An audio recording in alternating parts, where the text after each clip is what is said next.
Now let's get back to Harry Anton. We're doing poll watch, baby. Let's continue. Tied. That's the bottom line of this election.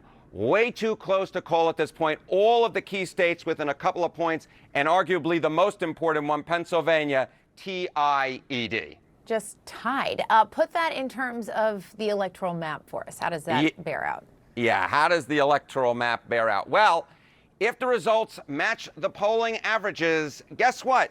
Neither candidate gets to 270 electoral votes. I don't even know what other way to put it, because Pennsylvania becomes the all-important key state. Whoever wins Pennsylvania wins the election. We've been talking about it week after week after week. The Commonwealth of Pennsylvania, just to the southwest of me here in New York City, becomes the all-important state. If you can figure out who wins Pennsylvania, you probably know who's going to win the election, because at this point, the polls can only tell you that both candidates are short of the 270 electoral votes needed to win. That is, of course, if the polls are actually right on the money, which they probably won't be.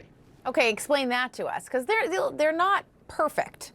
No, they are not perfect. So, let's go through history, right? Let's go back since 1972 and look at the key battleground states and say, how off were the polling averages? The polls aren't perfect. They are a tool. They get you in the neighborhood.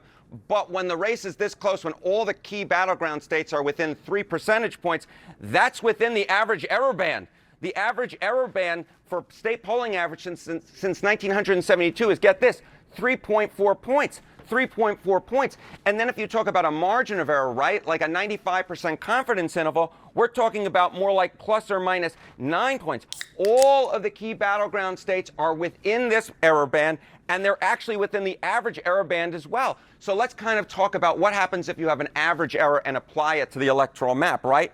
Well, if we have an average error and Donald Trump benefits from the average error, guess what? He gets way past 270 electoral votes. He gets to 312. Why?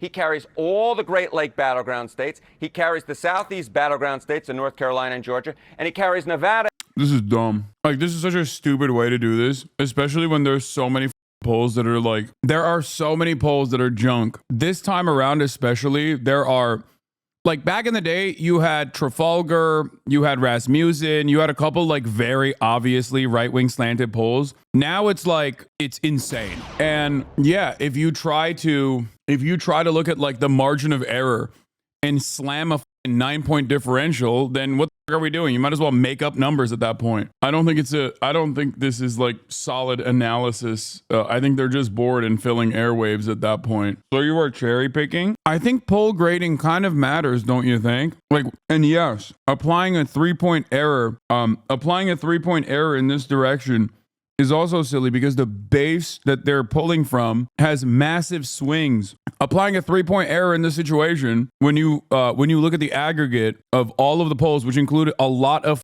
junk polls, without weighing the junk polls across their biases, whether it's a liberal-leaning one or a Republican-leaning one, is going to lead you to false conclusions, I think. And Arizona out west. But of course, Jessica, there's no guarantee that the polls being offered necessarily benefit Donald Trump, even though they did both in 2016 and 2020, because they could, in fact, the polling miss could benefit Kamala Harris like it did the Democrats back in 2022. If there was, in fact, a polling miss that benefited Kamala Harris, an average polling miss, she'd get north of 300 electoral votes. Look at that. She'd get to 319. Why? She'd carry the Great Lake battleground states, right? She'd carry Wisconsin, Michigan, Pennsylvania. She'd carry the Southeast battleground states, Georgia, North Carolina. And she'd carry the Southwest battleground states of Nevada and Arizona. So the bottom... Yeah, no shit. Yeah, it's a close race. If it swings 3 points in one direction, Kamala Harris wins big. If it swings 3 points in the other direction, Donald Trump wins big. I know. All right, North Carolina. So we have... All right, let's look at the other side of truth world, okay? Even Patriot polling is hurting.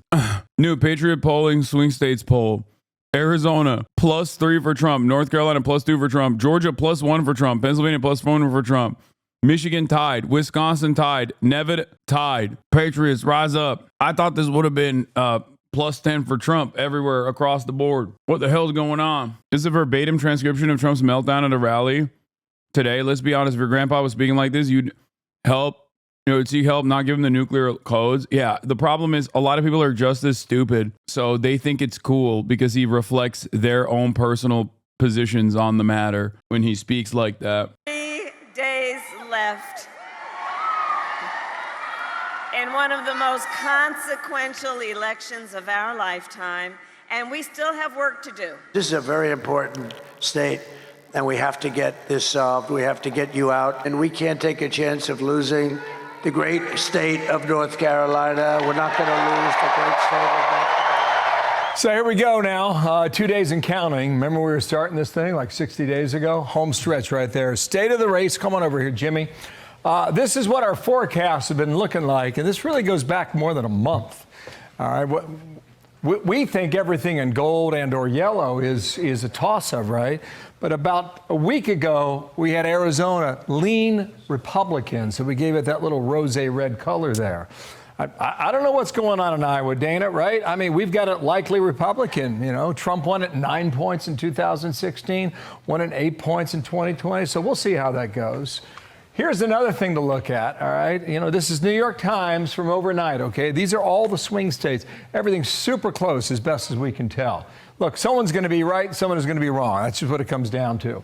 They've got Trump ahead in Arizona. They've got her up a point in Georgia. They got a dead tie in Michigan. They got Carolina Harris leading there by 2. They got Harris up 3 in Nevada, but if you look at some of the early voting in Nevada, Republicans have done a very good job of turning out their voters. In fact, they've got a lead right there by about almost 5 points right now in the early voting in Nevada. Pennsylvania, flat out tie right there. I'll come back to that in a moment. And they've got Wisconsin up too. So what do we know? James Blair might know a few things. Political director, RNC, Trump campaign. James, good morning to you. Just give us your state of the race right now. What does your campaign see? We're very optimistic right now. We feel good about where things are. Right now, obviously, what we're watching is people are voting. And what we've seen is historic early voting by Republicans outperforming 2020 or even 2022. So from our perch, things look pretty good right now. I'm sure we'll go through state by state, but some highlights. North Carolina, we won the early vote. That's never happened. Every time they talk about this, I believe Austin further on the early vote cannibalization theory. We'll see, but you want to believe them? No, I mean, it is certainly optimistic, but there is truth to the matter. I was listening to the run-up earlier today, the last one that came out like a couple weeks ago, I think. And, Austin's idea, and a lot of libs have been saying this, it's not just Austin, is that, and this is true, Republicans, especially in 2020, openly poo-pooed against early voting. And part of that was because they wanted to have a red mirage. Part of that was deliberate because they were like, oh, go vote same day so your votes are counted and then we can make it seem like we won, right? And that technique was very stupid because it stopped people from going out and early voting, which is a reliable way to vote. And the Democrats took advantage of that because they were like, no, of course, early vote. Are you kidding me? Because it's easier to vote. If you vote early, it's much easier to vote. Especially at a time when there's universal mail-in ballot registration and universal access in general, where you could have just mailed your vote due to COVID. So Republicans were basically advocating against that. Donald Trump was advocating against that. This time around, they didn't do that. They actually were urging people to go out and vote early. And I think that is the reason why you see a lot of early voters. You are making an argument for a Trump campaign advantage today. I think that the idea is that you're seeing a lot more people vote early, but the problem is there is a finite amount of pool of voters, reliable voters for the Republican Party. And the idea is that in comparison to 2020, a lot more Republicans are early voting now, and therefore there will be less Republican momentum, less Republican motion on same-day turnout. So we shall see if it's true or not on Election Day, but I feel like it might be correct. Happened before. In Nevada, the mail dumps are coming in and they're not as blue as the Democrats would like them to be, and there's not as many of them. So lots of good signs in our direction right now. Okay, I want to read this from Nate Cohn. This is on the New York Times polling that I showed our viewers here. Across these final polls, white Democrats were 16% likelier to respond than white Republicans. That's a larger disparity than our earlier polls this year, and it's not much better than our final polls in 2020, even with the pandemic over. It raises the possibility that the polls could underestimate Mr. Trump yet again. We do a lot to account for. That's so funny because the entire underlying premise of Nick Cohn's article is that they're just adding like 2 points to Donald Trump across the board due to fears that they're getting it wrong. That's the entire point. They're saying that like, oh, Dems are more responsive to our polls, so we have to like manage it by tilting the scales in the opposite direction. For this, but in the end, there are no guarantees. How do you read that? I think it's covering. I think that they know where things stand. Look, in all of those polls, in all the battleground states, I heard Carl before this talking about the recalled vote, they've set the electorate to the left of 2020, which doesn't comport with what we know, which is that all of these electorates. This is such a funny way to lie to your own audience, by the way. And it's the entire issue with like the way that Fox News does news coverage. Because if you just rob the entire article of its like underlying premise and only show that aspect of the article completely out of context, you're f***ing stupid. You're telling your audience a lie, and they are going to be shocked and maybe even angry when the election results don't match the reality that you've presented it as. They're going to be like, how could this have happened? Fox News told me we were winning bigly. And I think that that might be part of the reason why they're doing it, but it's still pretty dangerous and very annoying. And that's why I get super mad at even some of my haters who just like lie about my or who have wrong analysis, right? And I'm like, if you're watching these other content creators who were like riding with Biden until the last moment, right? Like, don't you even feel a little bit resentful for being duped into believing something so fucking stupid? Like, do Fox News watchers at this point ever feel resentful to be like, I feel duped, I feel misguided, I feel like watching Fox News led me into thinking something entirely different? Now, I don't think they do that because there's no self-reflection involved, obviously. And the other reason why they don't do that is because Fox just doubles down. Have moved to the right just on a registration eligible electorate basis itself. And obviously we see that starting to manifest in the early voting patterns. So I think that they're sort of putting some cover out there because they're going to underrepresent President Trump's support. What they essentially are saying there is we got too many Democrats in the survey. We don't have enough Republicans. We know that, but we're going to publish these numbers on the eve of the election anyway. So the pollsters have told us that they've accounted for this because of the miss in 16, the miss in 2020. We'll see whether or not that happens. Wall Street Journal has been a big target for your campaign. Young men could boost Trump to victory if they show up. That's the headline. What are you seeing out there in the battlegrounds? Well, let's just talk about the partisan registration states where they register by party, because then you don't have to take my word for it. You can go look for yourself. Nevada, Arizona, Pennsylvania, North Carolina, Republicans have turned out more 0 of 4 voters and 1 of 4 voters, so those less frequent or newly registered voters, than the Democrats have in every single one of those states. So I'd say that there's evidence that it's working on our part. We are turning out those lower propensity. I mean, they could be young men, or they could just be conspiracy guys, or they could be young men who are conspiracy guys. Voters, be they young men or otherwise. So everything you can measure right now suggests that it's going well for us. My sense is on Tuesday, we're going to be spending a lot of time in Pennsylvania. Maybe that's right, maybe it's wrong. But this 8 years ago, this is Trump winning that state by 44,000 votes over Hillary Clinton. Listen, low and mid propensity voters are unreliable.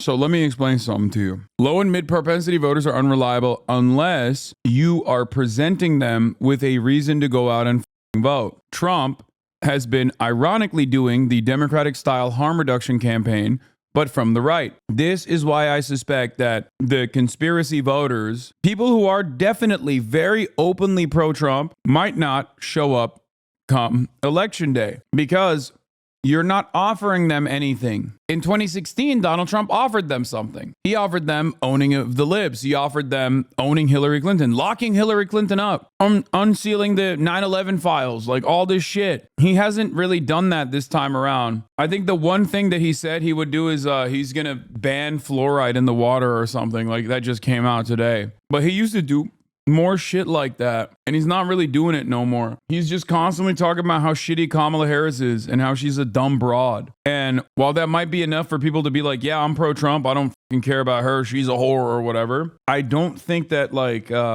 that's enough of a motivator to get people to go out and vote. 4 years ago, this is Biden winning the state by 81,000 votes in 2020. We'll see, but it's just my sense that the Keystone State will be very critical and key come Tuesday. How much can your campaign do in the closing 48 hours?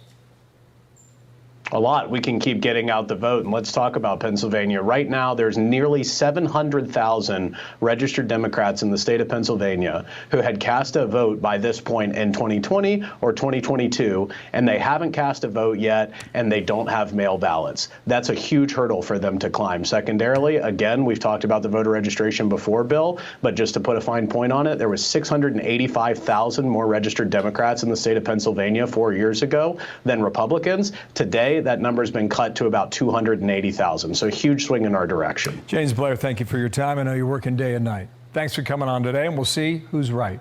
Thanks. I'm Steve Ducey. I'm Brian Kilmeade. And I'm Ainsley Earhart. And click here to subscribe to the Fox News YouTube page to catch our hottest interviews and most compelling analysis.